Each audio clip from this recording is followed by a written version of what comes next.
So let's go ahead and check out this one inside of our scene texture real fast.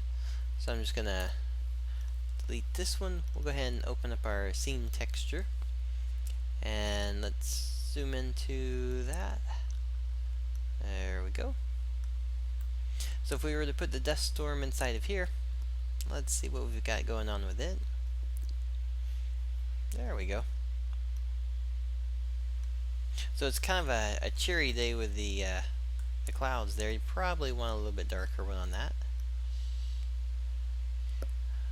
So if we move this down, we can start to see the effect that you can have with it.